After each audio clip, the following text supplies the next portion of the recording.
La reine morte reviendra en perroquet. Vous n'allez pas croire pourquoi. Amma, n'aie pas peur. La jeune servante laissa tomber son plateau dans la cour du palais.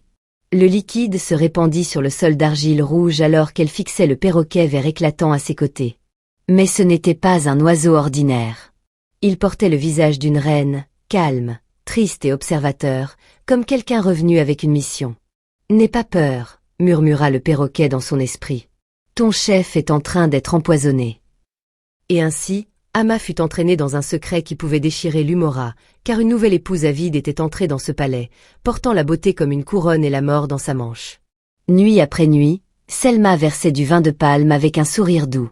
Nuit après nuit, le chef d'en bas buvait et s'affaiblissait.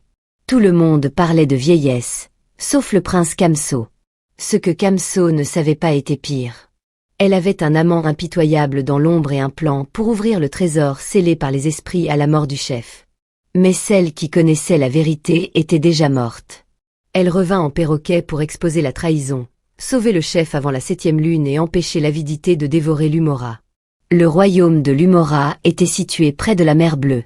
Chaque matin, le soleil se levait comme une boule orange géante au-dessus de l'eau. Les pêcheurs tiraient leurs filets et chantaient aux vagues. Les femmes, vêtues de pagnes colorées, vendaient du poisson fumé, du sel et des mangues sucrées au marché près des palissades. Les palmiers se courbaient doucement sous le vent marin. L'air sentait toujours le sel, le bois de chauffage et les fruits mûrs.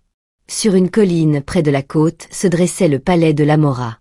Il était construit en argile rouge, chaleureuse et solide.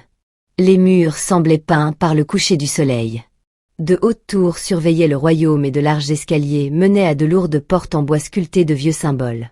À l'intérieur, des cours remplies de fleurs, de pots en argile et du son des tambours lors des fêtes. Le chef d'Imba régnait sur le Moa depuis ce palais.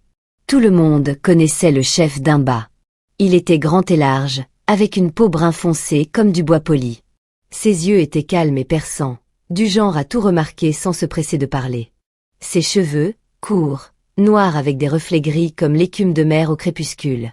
Il portait de fines robes lorsqu'il siégeait en conseil et tenait un bâton sculpté, symbole de son pouvoir. Les gens l'aimaient parce qu'il était juste. Quand deux pêcheurs se disputaient pour un bateau, Dimba écoutait les deux. Quand des agriculteurs se querellaient pour une terre, Dimba allait lui-même inspecter les champs. Quand une veuve pleurait parce que son toit s'était effondré, Dimba envoyait des hommes pour le réparer et lui donnait de la nourriture des réserves du palais. Mais les gens le craignaient aussi, non pas parce qu'il était cruel, mais parce que son esprit était fort. Il pouvait voir le danger avant qu'il ne grandisse.